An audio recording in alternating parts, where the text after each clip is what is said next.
Good morning and good afternoon. Thank you so much for joining us for this Twitter discussion today about what happened to the Kyiv Post.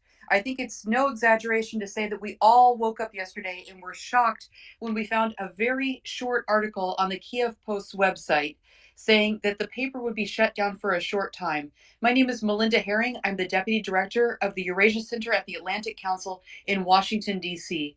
We have been friends and allies and comrades in arms with the Kyiv Post for years. So we were horrified. Brian Bonner is someone I consider to be a hero and a colleague and a mentor. And it's no exaggeration to say that he is the dean of English language journalism in Ukraine. And many, many people got their start with Brian and at the Kyiv Post. Today, we have three journalists from the Kyiv Post who are here to tell us what happened. I have Igor Kosov, Toma Istomania, and Matthew Kufer, who's a former editor and worked there for 3 years. So let's get this discussion going. We have 30 minutes, and Toma, I'd like to start with you. What happened exactly? What was the dispute, and why was all the staff fired yesterday? Go ahead, Toma. Hi everyone, thanks for joining us and thanks for inviting us for this discussion and your support for the Kyiv Post staff who was all shocked as well yesterday by the news. Well, basically the tensions between our publisher Adnan Kivan, who's a businessman and a developer in Ukraine, were high for some time this year especially. From what we understand is that the pressure on our publisher and on chief editor Brian Bonner from the authorities and law enforcement were consistent. The pressure was consistent, and they were trying to influence, to basically silence us in a way, to silence our criticism of the authorities. And so the tensions were pretty high. And the last time the publisher visited our newsroom, which doesn't happen often, but it was recently, he said that basically we write things and he gets attacked for it. So he was harassed, and that's why the tensions were high in general. But then the trigger was this idea to expand Kyiv Post that came from our publisher. He wanted to have Ukrainian and Russian versions of the publications of the publication, and he suggested that, but that came as news to us. And it was first published by a journalist from his local media in the southern city of Odessa, where he works. It's a TV channel called Channel 7. So one of his journalists basically posted this news that Kyiv Post is expanding, and she is going to head the Ukrainian version. She will be the chief editor of that version. And after that, Brian had talks with the publisher. It seemed like kind of agreed on for Brian to head this expansion, and for us to do it our way, gradually, step by step, so that we maintain our editorial independence, and we do it in a smart way. But the appointment of this Channel 7 journalist still, as far as I understand, wasn't agreed on. And Brian said that the hiring process is the same for everyone at the Kyiv Post, and no appointment is going to be enforced on the newsroom by our owner. And after that, the owner said that he's done with the Kyiv Post then. And Brian was trying to talk him into changing his mind or selling the Kyiv Post to another investor for about a week, and but that didn't result in any success. And that's when he brought the news to the newsroom on Monday during our general meeting. Thank you so much, Toma. Igor, thank you for joining us, and go ahead and unmute yourself. What is the problem with the Kyiv Post expanding into Ukrainian and Russian? Is the problem that Kivan wanted to handpick the chief editor, Or was the staff upset that you're moving away from an English language publication? What was the problem exactly? Help us understand. The problem, as you mentioned, was primarily the fact that they were appointing this handpicked person who has never served in independent media before. Nobody knew her or what she represented. That was one thing. The other thing, which we didn't exactly oppose, but we were cautious about, is the way this was very haphazard and inconsistent way that this expansion has been proposed to us. On different days, we would get different ideas, and we didn't want to. We wanted to avoid a situation where we expanded in a reckless manner and jeopardized our great publication. But our biggest concern, in my opinion, was that this leadership that was being imposed from outside, that we would have no way to confirm or vet or even have an interview with this person before Kyiv wanted to appoint it. Was this new editor supposed to? Were they going to answer to Brian or answer to Kyiv?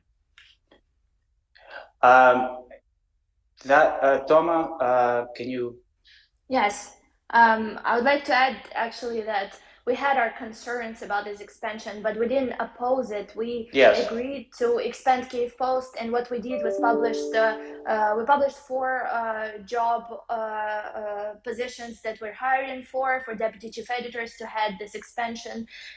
We started hiring people to the digital team. We started creating a strategy for us to expand. We didn't oppose the expansion per se. Yes. We didn't mind Kyiv Post to grow, obviously, but we wanted just to make sure that our financial dependence doesn't grow like in an instant. We don't hire like 100 people at the same time and try to expand. And that's one. And second, of course, this appointment that was forced on us of a person who doesn't have a record of working for independent media, but works for a channel that frankly works more as a press service for Adnan Kyiv rather than doing actual journalism.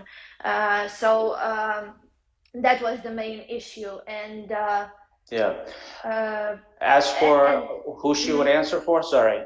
As for who yes. she would answer for, that answer to, or who would answer to her, that was I don't know if it was deliberately so, but it was left ambiguous, and the story kept changing from Kyiv, and it was hard for us to pin down what one day she has a job, one day she doesn't have a job, one day she'll be in charge, one day she won't be in charge.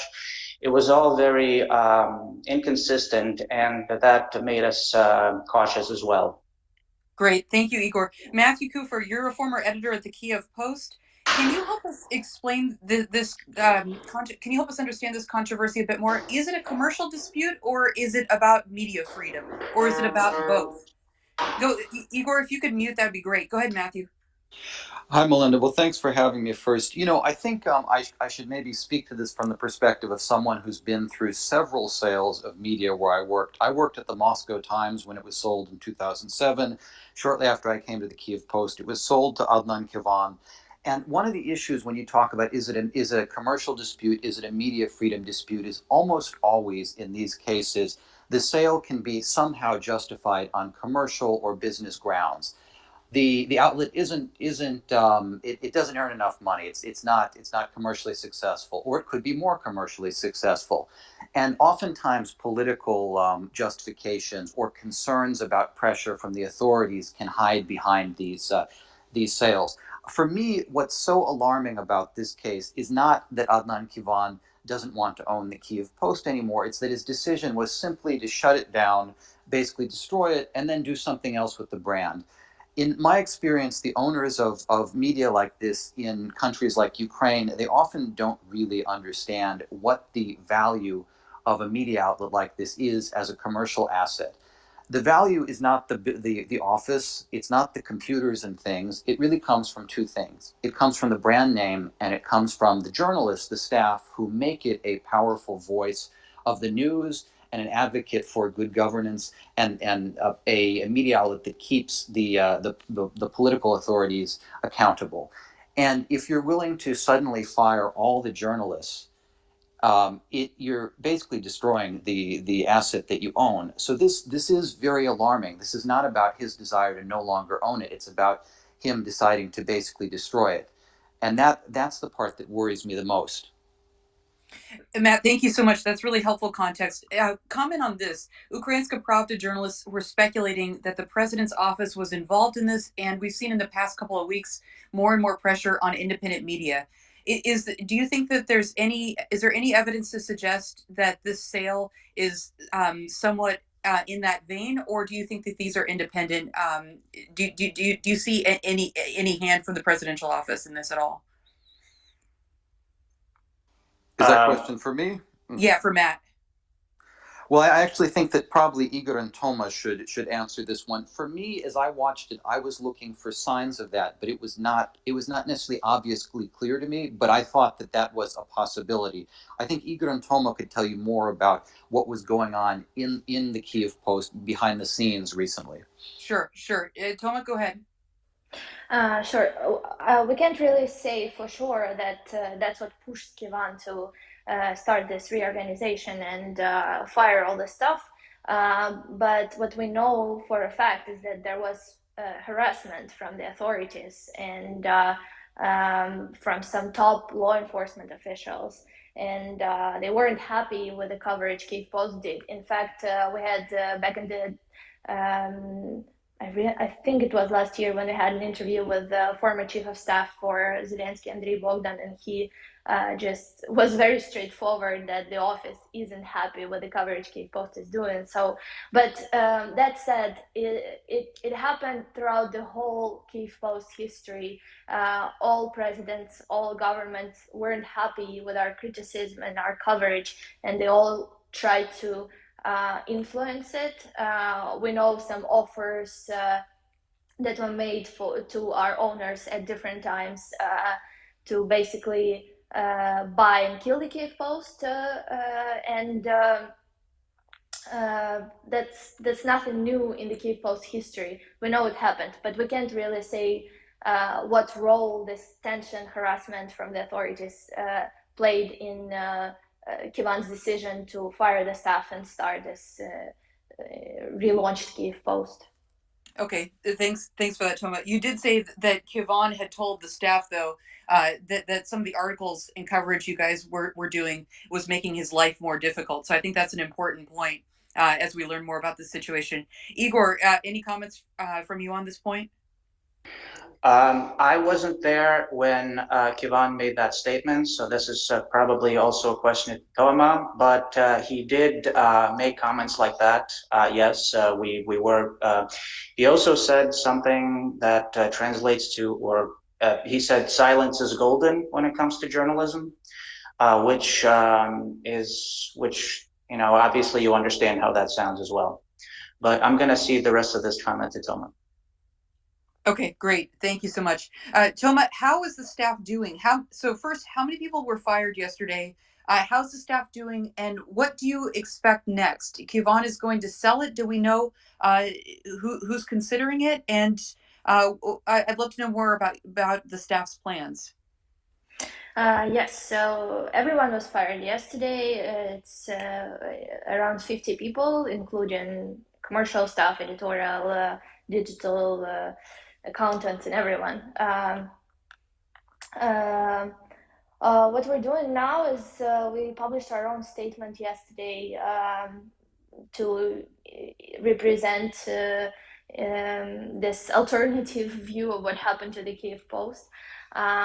We are very much united, and we received a great amount of support and love from our readers, partners, people who just simply understand the value of the Kyiv Post as a publication. Interestingly, this situation coincided with the fact that last week, President's office launched an English-speaking newsletter about their activities. So basically, we don't have an English-speaking news source from Ukraine that is independent anymore, but as an alternative, we have a newsletter from the president's office that is gonna use it to push their agenda, I guess. What we're doing now is that, yes, we're united. We're drawing out a plan. We published our demands to the owner. We think we actually had a conversation with him on the phone yesterday.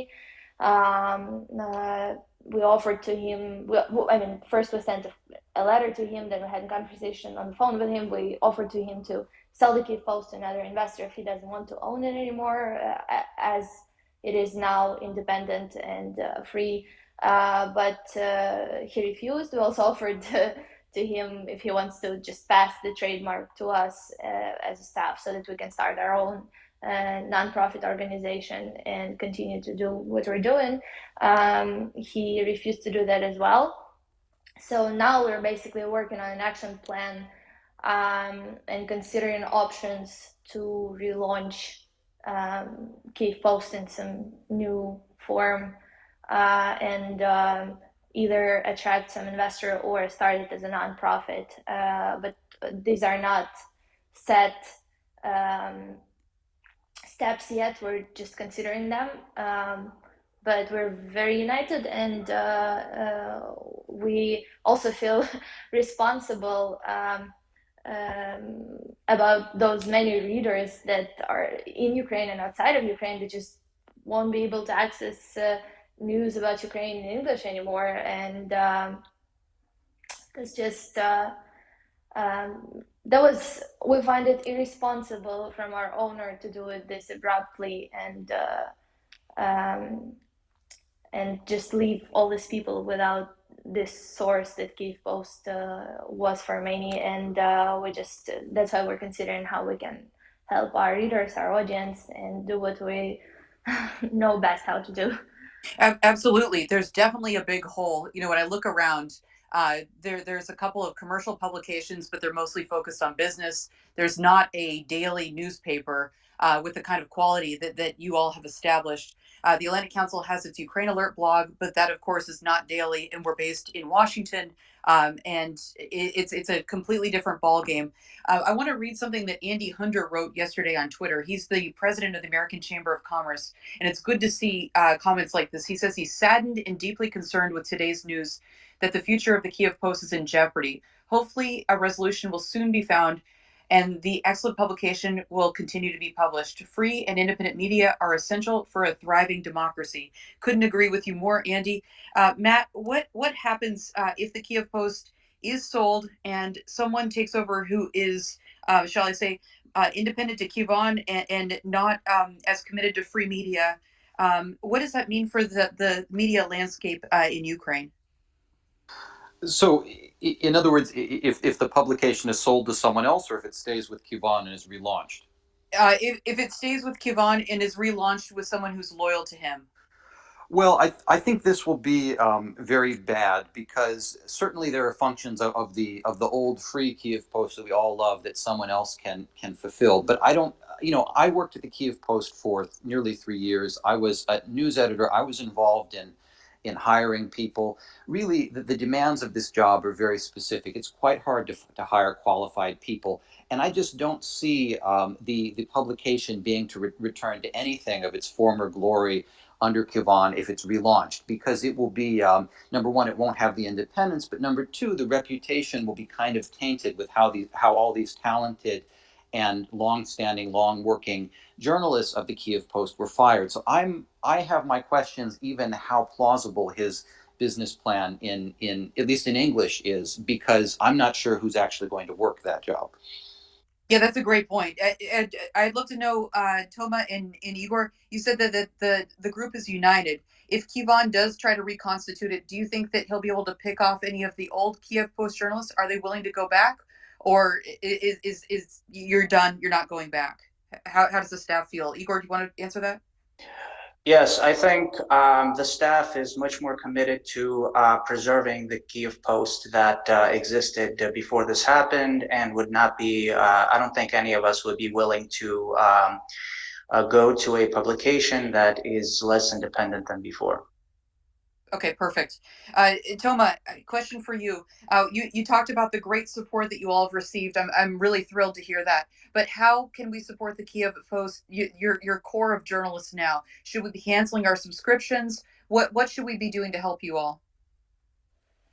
Well, we're actually, so it happened just yesterday, so we're in the middle of deciding what exactly our action plan is. But as for now, what we know for certain is that we will launch a landing page with all the statements and links on how to support us. We're in the middle of negotiations right now, but for sure, public pressure and statements for now is what we can use. In future, it looks like it's most likely we will have to start a new media, because it doesn't look like our owner will step back or change his mind or give us any editorial independence in the future.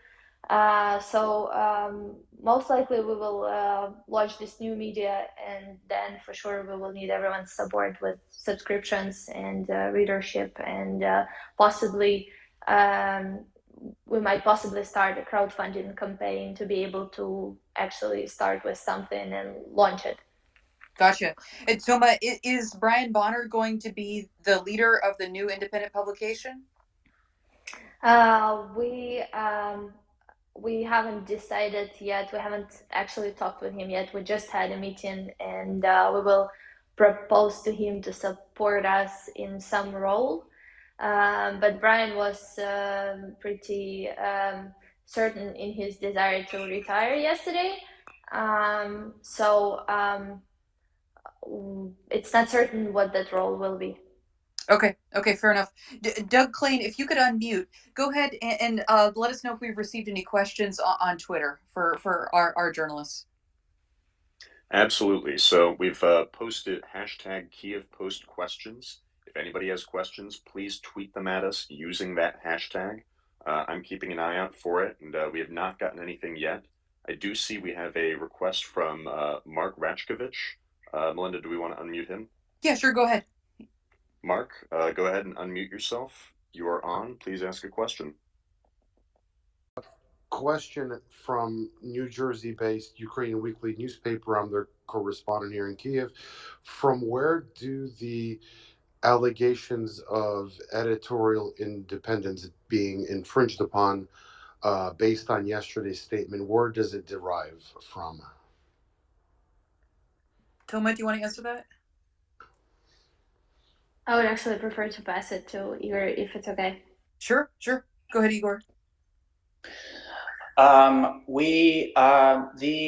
The way that the expansion was proposed to us, and in the way in which it was just assumed as a matter of fact that there were going to be the following people, that made us worry that our editorial independence would be being diluted. Firstly, because as in the face of Rotari, she worked for basically Kavan's mouthpiece for her career, so we didn't have any guarantee that it would be different if she became a head of a unit at the Kyiv Post, and it would be news came down from on high about several new positions, and it was not clear that there would be any kind of standards or consistency in hiring the people who would lead these sections or become these new deputy chief editors, and that made us very, very concerned. So before yesterday's conversation with the owner publisher, was the independence of the newspaper infringed upon, or this is based on what could happen to the newspaper?